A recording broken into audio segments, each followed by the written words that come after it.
Welcome back to another edition of Fly Tying for Beginners with Jim Misiura. Today we're going to make a dry fly, but this is going to be for bluegills. And your traditional dry flies for trout are small, and sure, the bluegills and the panfish are going to eat them. But one of the biggest problems you have with that is that they take the fly so far into their mouth, and then it's hard to get them out. You have to use your hemostats. You you destroy the fly. So what we have here, I have a size 10. This is a size 10 hook, turned up eye. These are some old hooks. This is a Mustad size 10. This is a dry fly hook. So what we're going to make is wolf patterns, and you can actually use these flies for trout also. The wolf patterns are a very good pattern for trout. They're very heavy. Here's one. They tend to be heavy, heavily hackled flies.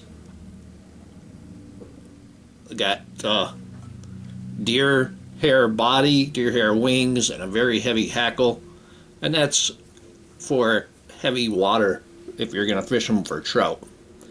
But being a nice size wolf pattern, you're going to eliminate the smaller panfish from getting the hook in their mouth, and the larger ones, you got the bigger hook, so they're not going to take it as deep. So I'm going to use some red thread, and this is like 6/0 thread.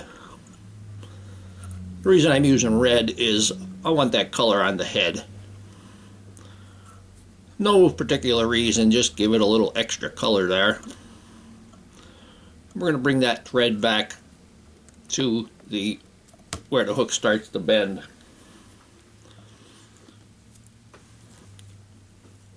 Now for the tail, I'm going to use, this is actually a white-tailed tail.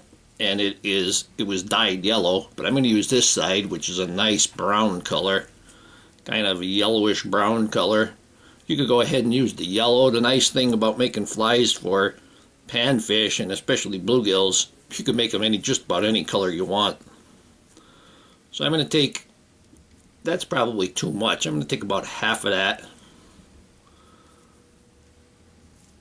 So when you scrunch it up together, it's about the inside of an ink pen tube.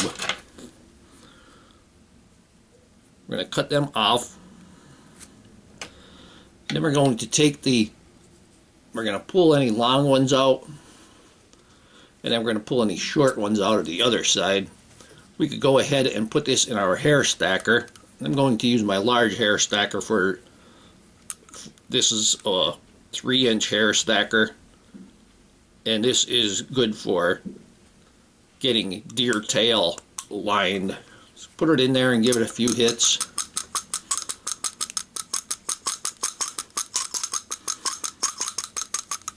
I lift the tube a little bit, tap it down a little bit, and that leaves them sticking out quite nicely.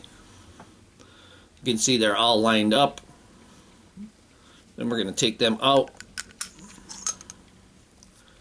And then we could remove any loose ones. Now for the tail, we want the tail to be the length of the hook shank. So we size that up, and there we go. And using the deer tail, it gives you a nice stiff and nice stiff surface. Oop, I'm around the thread there. Put that on there again. Give it a loose loop, and then you can go ahead and tighten it up. Keep this all on top.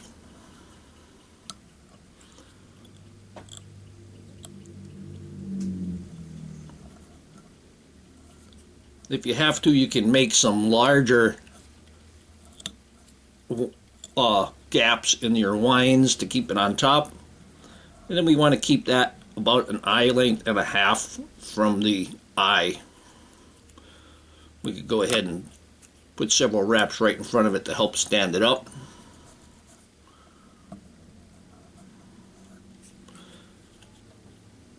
You can see there's different sizes there. There's a few small ones. Just gonna lick my finger there a little bit and see if I can get them all together. Good enough to keep out of the way. Then you go ahead and come back on it. I'm gonna give it a couple of good wraps, once, twice, and pull that tight. Let's make sure that thread comes back seated underneath that tail, and that'll keep that tail standing up.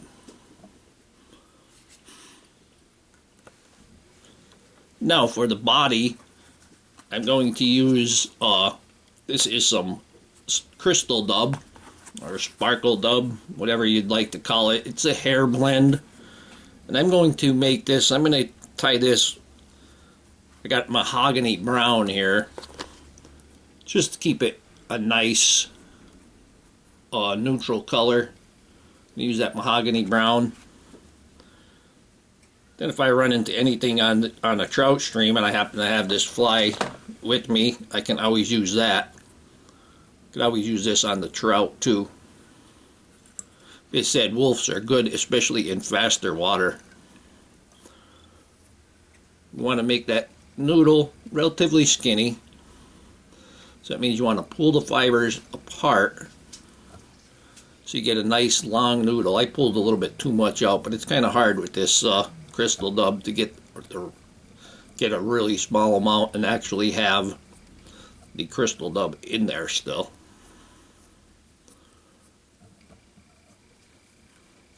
I'm going to go ahead and wrap this.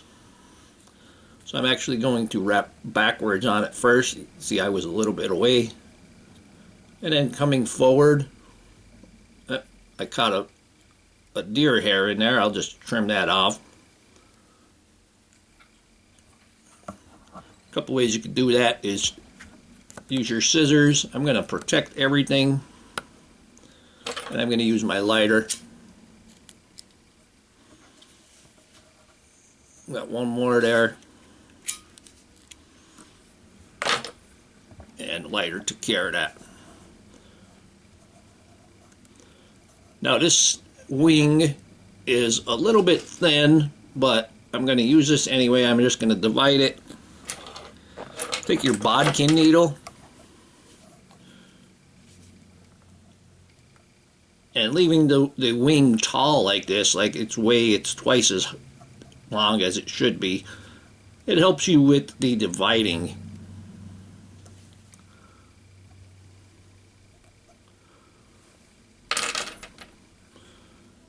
We can go ahead and divide this. A couple there. Come around the back of my side. Twice. Now I'm going to go ahead and give it a wrap around the wing. Once, bring it right down. Go around the wing. Once, bring it right down. Now we got a divided wing there.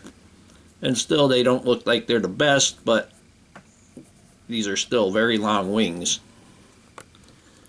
Now for the hackle, I have a dark hackle. This was sold as black, but I would call this a very dark dun colored. And I gave it the crew cut.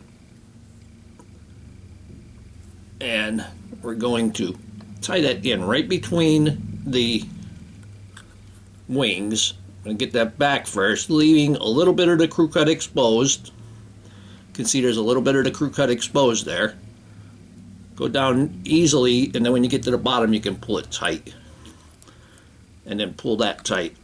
If you try pulling it tight right off the bat, you're going to push the far wing out of position. Now here, what I'm doing here is just trying to put a little bit more thread on there to get closer to the diameter of the thread that's in back of the wing. So that way when you wrap your hackle, you don't have a step. So here's thread and here's thread. If that happens, your hackle is gonna fall off and point forward.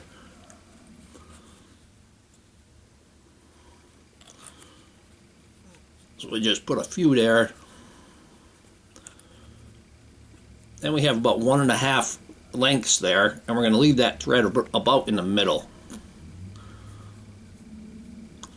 Put a little bit of moisture on there once again. Try to keep them controlled.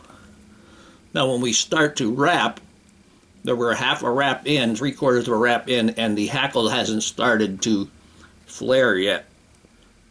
And that's good, because if you went close to the hackles, that first wrap, you would have hackles shooting out towards the rear. And now we have them standing straight up, 90 degree. And we're going to go ahead and wrap nice tight wraps. This particular fly is going to get 3 wraps in the back. I'm going to pull back on the wing. I'm rubbing the hackle against the wing.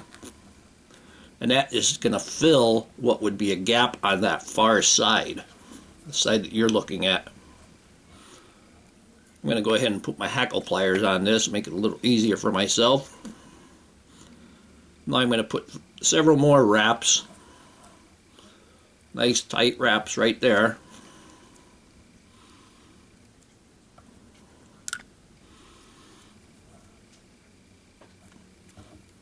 Try to get them one right in front of the other. If you actually go and mix it in, that's not necessarily a bad thing, but you don't want gaps in there. There we go. Now I'm up to the thread. I'm going to go ahead and tie that off.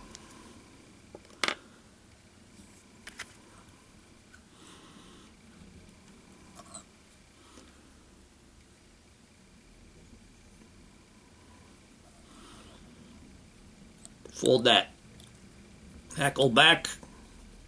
Go ahead and start making the head. Try to get any fibers and pull them back if you can. I'm going to take that excess hackle. Go ahead and break that off or cut it off. That head, I'm going to build that head up a little bit. It just looks a little bit out of proportion there. And I can see I'm getting a couple of fibers I'm pulling to the front there. And I'll take care of them. I'm going to take my whip finish. Give it the whip finish. Cinch that in there tight.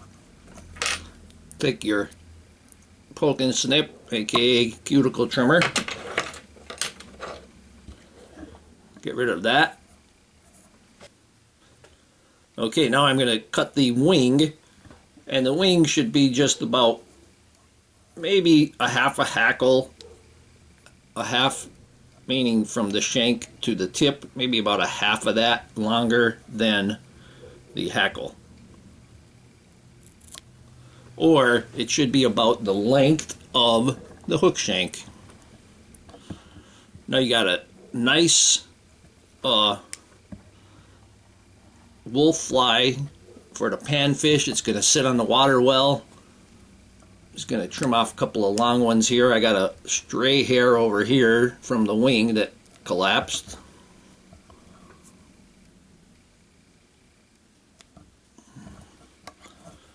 Yep, got it that time. And there's still a couple. You can see there's a couple of hackles off the front there.